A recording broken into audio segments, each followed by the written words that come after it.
We have Bill on the line. What do you want to ask him? There's certain things that you can and can't do with a real estate license, especially when you get into creative financing. So talking directly to the owner as opposed to going through and talking to agents, different things. So when it comes to creative financing, do you think it's worth it? Yeah, it's actually a question I get asked on a semi-regular basis. And my answer is usually pretty much the same. No, don't go get a realtor's license unless you plan to make a living as a realtor. Don't get the license thinking the license in and of itself is going to open doors or get you deals. It's actually probably quite the opposite. It's probably going to close doors. You're going to have to identify yourself as a realtor. It's going to make working with other realtors maybe a little more difficult. When you start getting into commercial multifamily, 20, 30 units and above, the realtors really don't share commissions.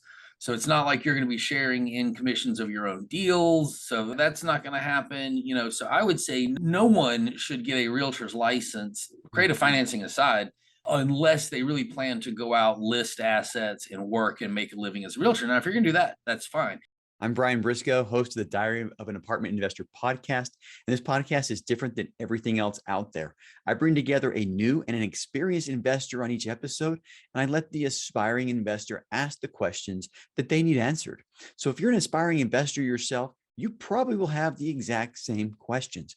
Now, before we get to this episode, make sure you hit the subscribe button below and that little bell to make sure you get notified every time we post a new episode. And now, enjoy the show. Welcome to the Diary of an Apartment Investor podcast. I'm your host, Brian Briscoe with Streamline Capital Group, and I'm very excited for today's show. It's another one of our Ask the Expert episodes. We have two absolutely amazing people on the line with us today. A guy with a lot of experience. We got Bill Ham as our experienced investor, and we got David Perez as our aspiring investor today. So, gentlemen, welcome to the show. Thanks for having us. Thank you. Appreciate it. Absolutely. So, Bill, you're going to be in the hot seat first. So let's talk about you. Tell us about your background and what brought you into multifamily. Yeah, monkey see, monkey do, really. I didn't like my job and I saw friends of mine being successful in real estate. And I thought, they're not smarter than I am. We were all pretty much, hanging out at the same place at the same bar last night. They got up, made a lot of money. I got up, went to work. So that was inspiring. And I was a pilot by trade, backing all the way up. So came out of school, started flying as a flight instructor, spent a few years doing that, got a corporate position flying airplanes. Realized I wasn't a very good employee. The important people were in the back of the airplane, not the front of the airplane. And so I had to figure out how to get from the front seat to the back seat. And I did my very first deal, which is a duplex, and in a pretty tough neighborhood. It was cash flowing about $300 a month, and I had saved up $10,000 life savings. Yep. And I turned in my 2-week notice, went into real estate full time.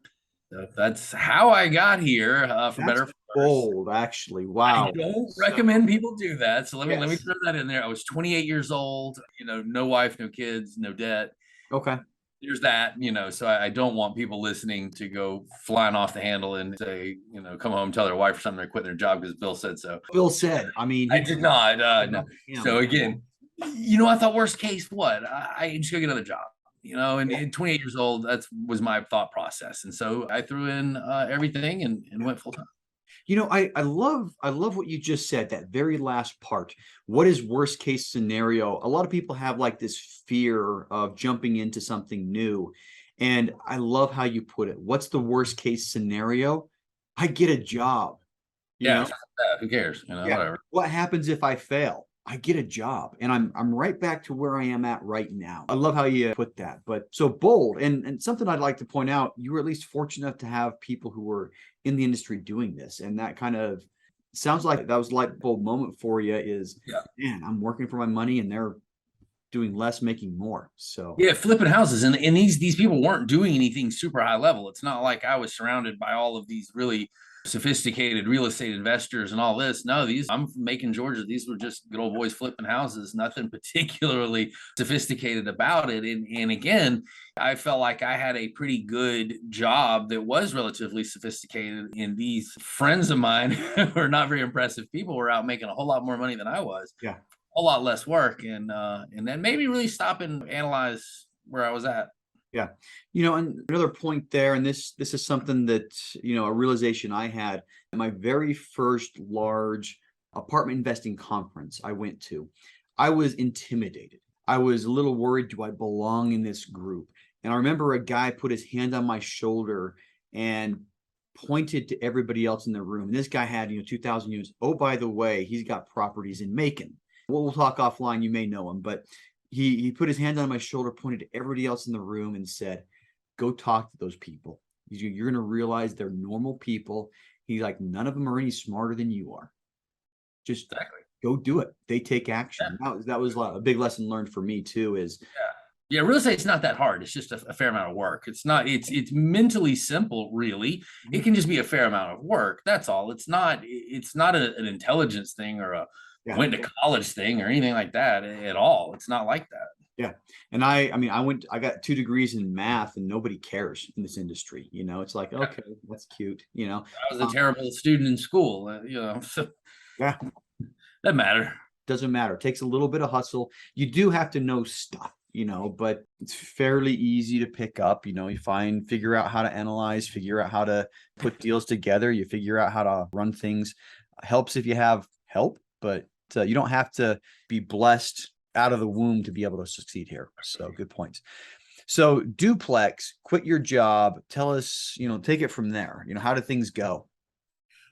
Spent a few years flipping houses. So did the single family thing for a while, started collecting the single families. I had a portfolio of those that I was holding and operating, and ultimately realized that a pile of single family houses was management intensive for lack of an economy of scale. And so I too actually went to my very first multifamily seminar. And I actually, funny, I had a complete opposite story. The people that I brought with me were some of the house flipping friends from Macon, and we went to Atlanta. And this is back in the Tony Robbins days, way 20 years ago now, however long, almost 20 years ago now. My 2 friends that I brought with me were house flippers, and I said, "Hey, look, here's a person talking about multifamily. Let's go over here and listen to them." And they were complete naysayers. They immediately said, "Oh, no, this is garbage. There's no point. This person can't come from up north down here to tell us about how to do real estate in Middle Georgia." Total naysayers. Wow. And I drug them into the room anyway, and we listened to the program. They were completely negative, and it actually stopped me from taking action. And I was going to get the home study course from this individual that was selling them, and I didn't. And we left, and we got all the way out of the parking lot to go home that afternoon. We'd all driven separately, and I felt bad. And I went, what? I think I left my wallet inside. I was like, I'll catch up with you guys.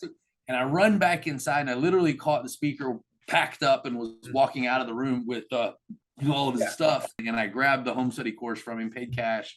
And that made all the difference. And that was what got me ultimately shifted from single family to multifamily. But I was actually surrounded by naysayers, people that I was looking up to. And, I knew they were wrong, so I did it anyway. I was fortunate. I had a lot of people who were encouraging. I didn't have any good examples up front of what success looked like, And so when I got in, the people that I was around at most had a couple of single family homes, And so every once in a while, I'd come across somebody that had high single digits. And it's like, wow, you've got 8 single family homes. I had encouragement, instead of, multifamily thing. It's all, whatever. But, it was a scam. It's basically their point of view. Yeah, exactly. A lot of people kind of have that scam mentality. There's a lot of scammers out there. There are. There are. So, but fish oil, snake oil. Fish oil is good for you. Snake oil is not. Sorry, but yeah. So cool. So you bought the study at home course, and you say 20 years ago, and box of books on tape, or what did you get? My very very first piece of real estate information, I did have to be kind and rewind. I did. You literally, I got at a yard sale in a box of stuff. It was a VCR tape. You had to plug it in, rewind. Yeah. That was my very first piece of real estate course or home study stuff. Yeah, from a garage sale. Yeah. My first one, I got a cassette tape one, and then I had a 6-disc, and it was perfect. It was a 6-disc CD course. And why was it perfect? Because I had a 6-disc changer in the trunk of my right? So yeah, that was number 2 for me. But I wish I would have taken a little more action, back in 2000 something, when I was, listen to those every day. But you got the study at home course. Tell us how, your first couple properties, or how you got into your first couple multifamily properties from there. Yeah, my first 402 units were all of some form of creative financing. So seller financing, lease options, credit cards. Don't do that one. But lots of different ways of creative financing. Yeah, a lot of seller financing, but I had a lot of credit actually from a lender, and I would buy cash and then Burr model, renovate, refi, and put the money back in a lot of credit. So I did all kind of stuff like that to get going. But they started off houses and then went 9 units. Let's say then 20 units, 27 units, 44 units, then 108, 152, and got into the larger ones after that. But it was not to 100, 200. It wasn't like that. I did see properties going upwards. So your way of scaling wasn't go straight to the 100+ unit. It was slowly build and get into larger and larger and larger stuff. Kind of a more, I'm not going to say natural progression, but more of a linear. Yeah, linear. Yeah, more of a linear. It wasn't. I didn't J curve to the top or anything. I didn't just come out of the gate and start doing multi-million-dollar deals. Yeah. Now you talk about the creative financing. Did the course teach you that creative financing, or is that something that you just figured out? And that stuff I figured out on my own, actually. Yeah, and it was a survival thing. It's funny. I tell the story. I was actually embarrassed to talk about creative financing in the beginning because I thought that everybody went out, put down 20, 25%, got a loan, bought real estate. And here I was having to get deals done with seller financing and lease options and stuff like that. And I thought that was some kind of poor person's way of doing real estate. All the normal people just go and get deals, right? Pay money. That's what I thought. Here I am, doing dozens of deals this way. And I'm at a conference one time, and somebody asked me how many units I had. I think I had 100, 200 units, something like that at the time. And they asked me how I had done that and how I financed it. And I never would really tell anybody. I didn't want to talk about it. Yeah. So I finally started talking. So fine, look, I did, seller financing, this and other. And I remember the day that I looked up and there was probably 20 people all standing around, like taking notes. And that's when it dawned on me. I'm like, what, you want to know this stuff? And everybody was like, yeah. So that was the first sort of how I got into it. It was a lot of creativity, a lot of seller financing, lease options. But let me say that was also in the sort of post 05, going through 08 period where the market was different. Yeah. I've written a book on creative financing, but a lot of people say, yeah, but we haven't used it. We haven't seen lease options. We haven't seen seller financing over the last 5 years. I agree. You haven't, because the prices have been, high enough that if somebody had an issue, they could probably just sell. Yeah, but that market's changing, and it's changing real quick. And so I think over the next few years, we will see creative financing come back in where we have not.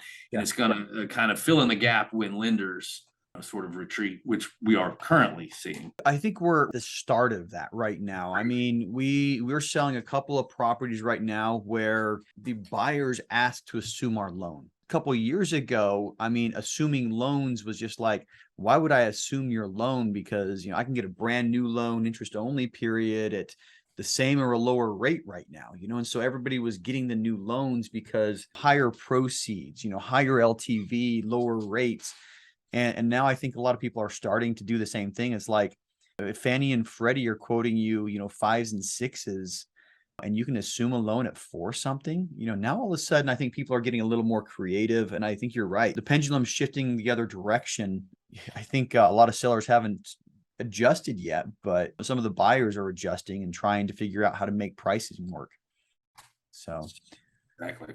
All right. So you mentioned the book, and I'll bring it up right now. So tell us a little bit about the book. I have 2 books, actually. One is Creative Cash. Yep. That's the one, they're both on Amazon. That's the one that is on creative financing. Okay. Sort of a how-to and how I built my entire portfolio using lease options, seller financing, things of that nature. The second book is Real Estate Raw, and that is a how to build a portfolio in multifamily, period.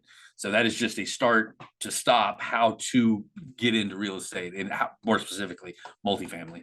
Nice. But so the 2 of them together are how to get it financed with creativity and how to get it started. All right. I'll put links to the Amazon web pages in the show notes for anybody interested in those books. And, I think that Creative Cash one, as you mentioned, is probably going to be more and more important as the lending environment does what it's doing right now. Now, it's, as we're recording this, it's October 19th. So as soon as this airs, people are going to be able to fact check me. I mean, the Fed's going to meet in 2 weeks. All right. I think they're going to raise rates again. I think that's going to exacerbate the situation, and it's going to be even harder to make the numbers work. The higher that interest rate gets without the prices reducing, we're going to see a lot more creative financing in the market. So I would say it's not a question of whether they raise rates, it's just how much. Yeah, exactly. It's not whether. I mean, if they don't, that would be extremely shocking. But how much? Half point, 3/4? I'm pulling out my magic 8 ball, which I call my crystal ball, giving it a good shake. I'm saying, 50 basis points. We'll see. 3/4. I think they're going to hit us with another 3/4. Actually, 3/4. Okay. All right. Well, so right here. If you're listening right now, you'll know if one of us was right or we were both wrong. Hey, David, you want to throw a guess in as well while we're speculating? It does seem like 3/4, but I really just want to put a muzzle on Secretary Powell, because every time he opens his mouth, it hurts. Yeah, right. So, all right. So we got 2 at 3/4, one at half point, and we'll see. So this will air probably second week of November. So that'll all be history by the time it comes out. So, all right, we had our speculation. It's on the record. Hopefully we all lose. And he says, I think we're good. Your rates are going down, but not going to happen. All right. So second book, Real Estate Raw, more multifamily, how to build that portfolio. So let's talk about your portfolio right now. Pick your first or your favorite asset and tell us something about your multifamily portfolio. Yeah, it doesn't exist anymore. It's Right. first thing I can tell you. I've sold everything. So I've been a net seller. Literally, as you said, this October 19th, closed one Friday, last sale. So I've liquidated everything, sort of a cash position, not waiting on anything particular. And I think a lot of people ask me that. They're like, oh, you're waiting on the sidelines. You're waiting. I'm not waiting for anything. I just know what a good deal is. Yeah. When I see one and when I get that offer accepted, I'll buy it. And if I don't get the offer accepted, I won't buy it. Granted, a lot of my offers are not being accepted today because I am still underwriting, as I always have, in the same terms that I've always underwritten at. I don't chase markets. And so sometimes I get offers accepted, sometimes I don't. At the moment, I'm not. But we have sold, partners and I have sold everything and done quite well and done well for our investors, and everybody's happy. So I am sitting here waiting to see what's next. And that's where I'm at. So you're still looking. You're not on the sidelines. You're still looking, and you're keeping, you have your buy criteria and you're sticking with it. Absolutely. Yeah. Right. I'm always looking at deals, always analyzing deals. It's just everybody else's opinion that fluctuates, not mine. I've seen a lot of people throw out data points, and saw one this morning from somebody who's does a lot of educational type stuff, pulled a spreadsheet up and said, here's our analysis, here's our cap rate, here's everything we've analyzed in the last, 6 months. Here's the cap rates, here's our offer price. And they said something similar where our underwriting hasn't changed. The way we come up with our offer price hasn't changed, but sellers are still sticking to their prices. Our offer prices have gotten lower on certain assets over the last couple of months, but sellers haven't come down yet. And I think there's a little bit of seeing both sides. If you got an offer at, $6 million on a property 7 months ago, you don't want to sell it for $4 million right now. I think there's a lot of that. So. Right. But I always tell everybody is that sellers have mortgages and buyers don't. Mm-hmm. We can sit here. Sellers will have an exit of some sort sooner or later. Yeah. They will refi, sell, or go into foreclosure. It is always one of those three. And these sellers will have debt maturity. And I think there's a fair amount of maturity exposure in the market, meaning people that went out and got loans 2-3 years ago that were 2-3 year interest only loans. And they underwrote an exit being very conservative at 4.5% interest rate. Yeah. Wow. And where are we, and now I think a lot of those exits are going to be highly tested, and that you may not see some of those exit prices that were predicted actually hit. It's really about debt service ratio. That's the issue. The prices have exceeded the value based on the revenue approach. Basically. Yeah, I agree. I mean, our first couple of acquisitions were late 2019. I mean, last week was, the third anniversary of my first multifamily acquisition, right? And so fortunately, we don't have 3-year debt on that one. But had we gone with a 3-year bridge product, we would have been forced to sell because of where we were in the market. With a 3-year product, a 3-1-1, you've got to pay to execute the extension. The extension is going to come with a much higher interest rate than the original debt came, or you're just going to have the refinance option is almost off the table because 3 years ago you were getting 3 point something and now you're getting 6 point something. So I think you're right. There are some people who are going to have to sell. People who can weather the storm are going to weather the storm. People who can just hold and cash flow, aka the guys who got long-term debt, they're going to be just fine. And they're just going to say, you know what? We planned on selling right now, but we're just going to hold it until we can sell it. Yeah. And that's the strength and the weakness of multifamily. It's the debt, the operations and the debt. If you've got good operations and you're cash flowing and you have a long debt, you can care less what the prices do. Just so what? The prices crash tomorrow. Don't sell. Just keep cash, operate, sell in the future. No problem. Yeah. That's the strength. But at the same time, the loans that we get that can be shorter in term can force you to be a net seller at times. And that is where you have to be extra careful. It's about, not over leveraging, not overpaying, but not getting too short a loan term either. And knowing your market cycle, knowing where you're at in the market cycle. And today I would say, don't do anything less than 5 to 7 year debt right now. Our first acquisition, if you rewind the clock to mid 2019, the yield curve had inverted for the first time in a dozen years. And, the big talk in 2019 was recession, recession, recession. I scratched my head and started thinking, how do we position ourselves so a recession isn't going to hurt? And the answer was long-term debt. That was the answer back then. And fortunately now there's pros and cons both directions. We got a 12-year term. Right. A significant prepayment penalty. You have options.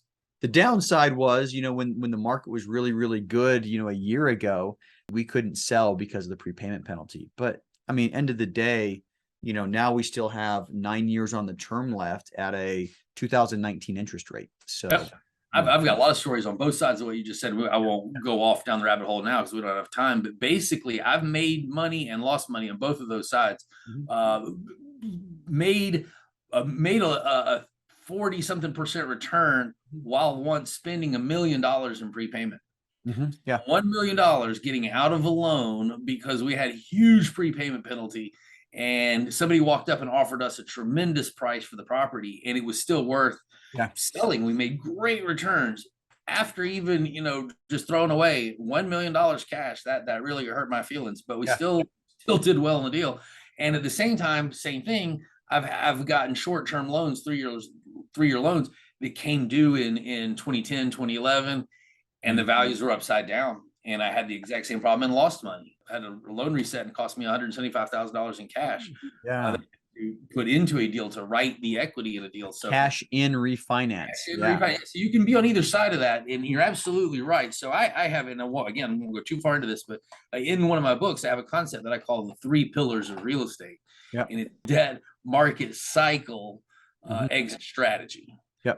So you have to know where, and not in any particular order. It's like you have to know where you're at in the market cycle, up, down, what's the term, what kind of loan are you getting, and then what's your exit strategy, right? You want to, if you're flipping something, obviously you don't get the long-term loan with the defeasance like I did, and if you're holding long-term, you obviously don't go get the 3-year bridge debt that comes due, and then market cycle. So you need to know where you're at, where you're going, and do you get the right debt product that allows that business model? So three.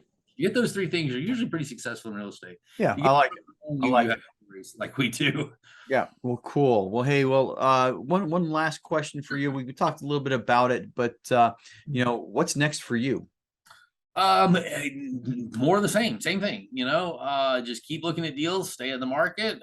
It's always Tuesday to me.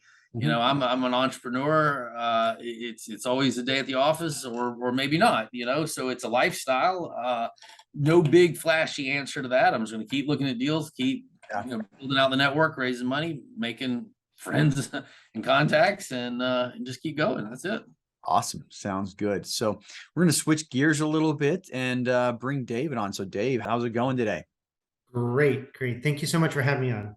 Absolutely. This is my first podcast. I've listened to hours and hours and hours and hours, but this is my first time. So thank you for the opportunity. I really appreciate it. Absolutely. And incidentally, most of the aspiring investors that come on the podcast have the same story. It is their first podcast. So I'm just going to throw out a shameless plug to the listeners. If you've never been on a podcast and you want to, give me a shout out. Okay. We'll put a link in the show notes somewhere to get you on the podcast. Welcome, and don't feel nervous. So do us a favor. Tell us a little bit about yourself. I grew up in Los Angeles. Both of my parents are in real estate, currently are in real estate. My dad had his own office, and just the classic all-American story. And moves here at 16 from Spain, $26 in his pocket. Meets my mom 6 months later, married, still married after 54 years. So nice. I'm sorry, more than 50. Jeez. No, 50 something. 50 some odd. Yeah. Yeah, wild. Just all grit and starts selling, ends up buying the office that he was working with. And when the market in 92, and little by little started buying his own properties. Yep. In 92, the market kind of dropped out. So he ends up selling his office and runs his office and runs his properties. Yeah. He was the boots on the ground. My mom was the paperwork, and they had their team of handyman and everything else. But literally, as soon as I was old enough to hold the plunger, we were out there fixing stuff too. So love it. So the real estate family is what you came from. Mom involved, dad involved, and kids plunging toilets. So yeah, awesome. So from there, so Los Angeles, raised in the Los Angeles area. Tell us, from there. My oldest brother started a marketing office in Miami. So at 21, I moved out to Miami. Really enjoyed Miami at 21. Spent the last 20 years there. Finished off college. Went to London for my master's in history. So what do you do with a master's in history? You go work in marketing. Yeah. Sounds about right. So, yep. Yeah. So I always had the bug for real estate, and I love research, which, with history and marketing, it hand in hand. And just before I got married, we purchased our first property in Miami. It was a foreclosure, did all the research, had an agency, helped us through the auction process. It was really amazing just seeing my dad's face the first time he walked in after we had fixed it up. He was just like, yeah, it gives you, butterflies in your stomach to get that kind of a look. It was really just amazing. So kept on working, kept on looking for properties in Miami. For one reason or another, didn't find anything there.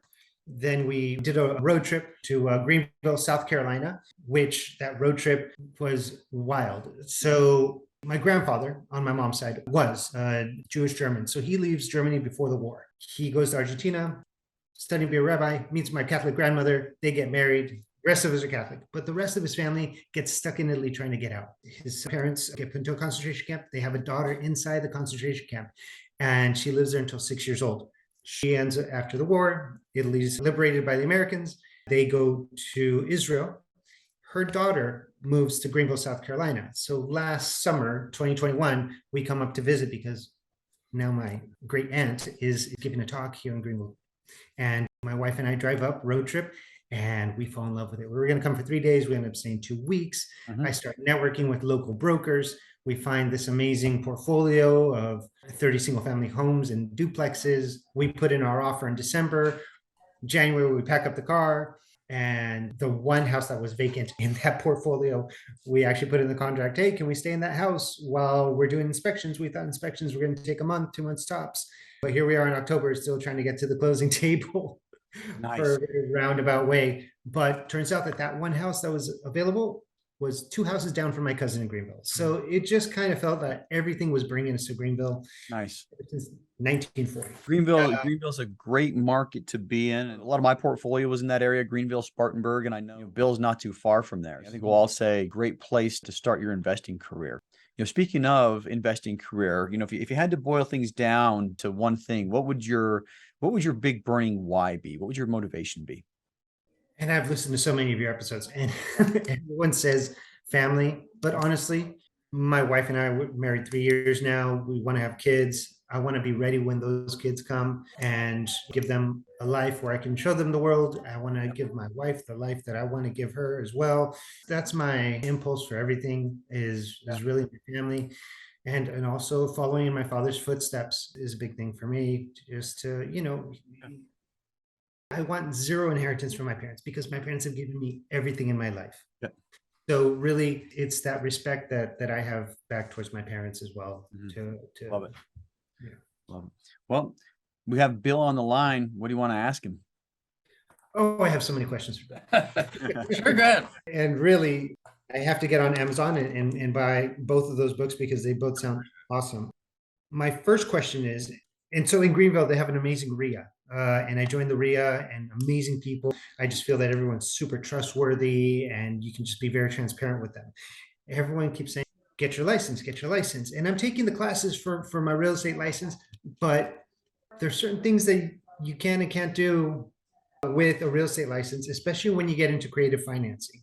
So, talking directly to the owner as opposed to going through and talking to agents, different things. So when it comes to creative financing, do you think it's worth it? Because I'm fine taking the courses and getting all the education, even if I don't take the licensing.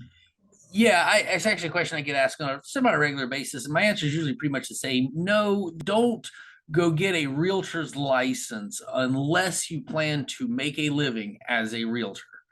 So don't get the license thinking the license in and of itself is going to open doors or get you deals or something like that. Is actually probably quite the opposite. It's probably going to close doors. You're going to have to identify yourself as a realtor. It's going to make working with other realtors maybe a little more difficult. When you start getting into commercial multifamily, 20, 30 units and above, the realtors really don't share commissions.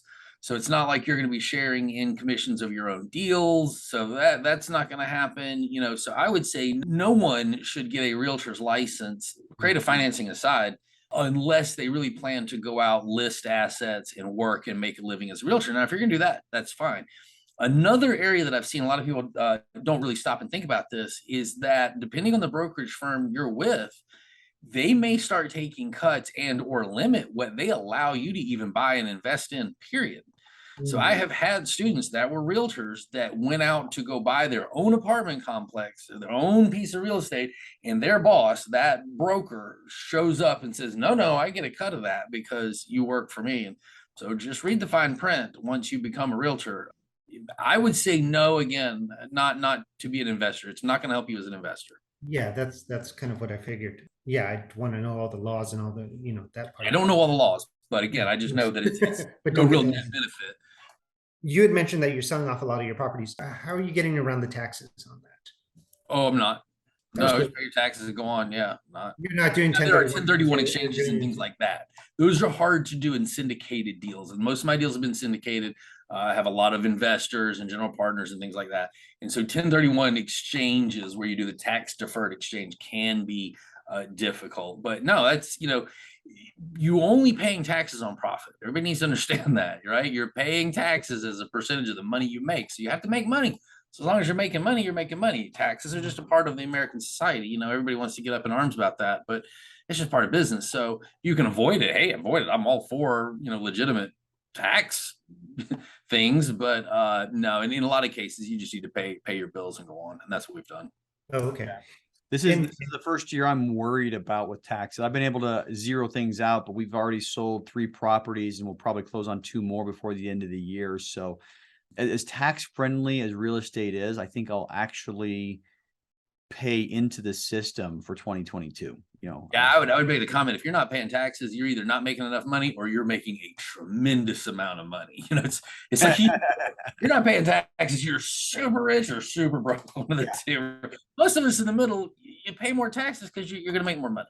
Yeah. I mean, do what you can, get a good account, all that kind of stuff. But I would seriously focus on making money and not seriously focus on not losing it. Yeah. Focus on the making part, really. Yeah, I saw Robert Helms from Real Estate Guys, on a stage once and said, "Who here wants to pay more taxes?" And of course, nobody put their hand in the air. I'd have jumped up on both feet and been like, "Me, I do." And then he made the point. He's like, "You guys all should be doing that." He's like, "If you're paying more taxes, you're making more money." Yes. Hello? everybody here should want to pay more taxes, Yeah, so an absurd point of view to think that absolutely. would. Yeah, Yeah. I would have been like, sign me right up. Yeah. I'll pay $1 million in taxes next year. Sure.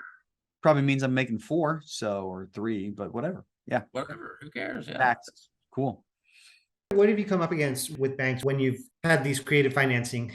Well, you don't typically, yeah. All right. So it's, I'm sorry, let me back up. Good. Let me just ask, what have you come up with the owner's bank or the owner's mortgage company when you're Okay. Yep. That can. All right. So if a seller has a mortgage, that very much limits what they can do as far as anything creative, first of all. Mhm. So it takes away seller financing.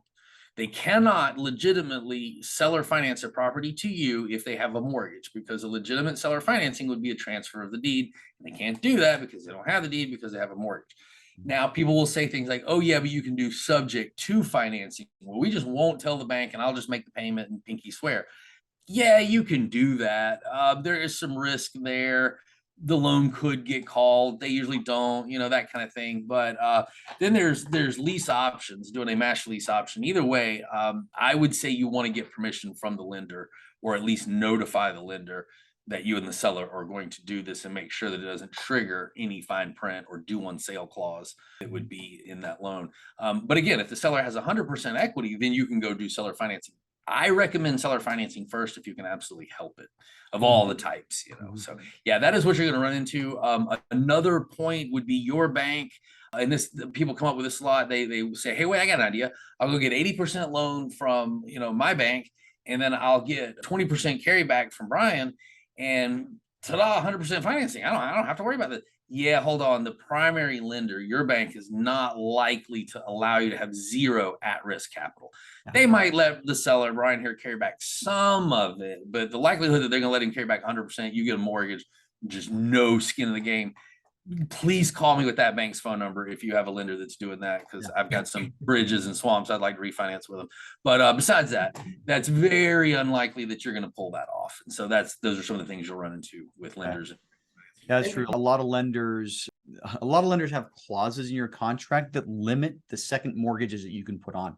Some of them actually outlaw. I don't know if it's outlaws, right, but they restrict. Most will have exclusions to that. Yeah. And I'll tell you something else. Most lenders actually pull title at least once a year, maybe more often. How do I know? Yeah, I had a contractor put a lien on me one time, and I was, arguing with the contractor, and got a call from the lender and said, hey, you've got a lien on your property. That's a violation of your mortgage. Get that off. I didn't even think about the lender finding that. I wasn't trying to do anything. I was just, getting into it with the contractor. They put a lien on. We were taking care of it. Didn't take the lender long to find that. So you will get caught. All right. Well, hey guys, we are about out of time. I mean, I just looked at the clock and wow, time flies. But one last question for each of you as we wrap things up. Bill, you get to go first. How can listeners learn more about you? Yeah, easy. We have my real estate group on Facebook, Real Estate Raw. Just go on Facebook and look up Real Estate Raw. It's a group. Love to have you in there. Please join us. Same as the book title. And then reach out to me. Bill@gobroadwell.com is my email. If you have any questions or anything you want to know, please reach out to me. Be happy to tell you. I do offer some personal coaching. I won't go into a sales pitch here, but if you're interested in working with me, reach out. I'll give you some information. All right. We'll have that information in the show notes for anybody interested. And David, same thing for you. How can listeners learn more about you? You can email me directly, david@goldstromventures.com, or Instagram is Goldstrom Ventures. Pretty simple. We're working on our website and building up the LinkedIn, but yeah, those are the best ways. Perfect. And we'll have that information in the show notes as well. So once again, guys, thank you very much for coming on the show today. Very much appreciate your time and had a great, great time today. So thanks. Hey, if you like that episode, make sure to subscribe. But more importantly, if you haven't joined our multifamily educational community yet, which we call the Tribe of Titans, you are missing out. Get 30 days free by clicking the link in the description to this episode, or go to thetribeoftitans.info, and we'll see you there.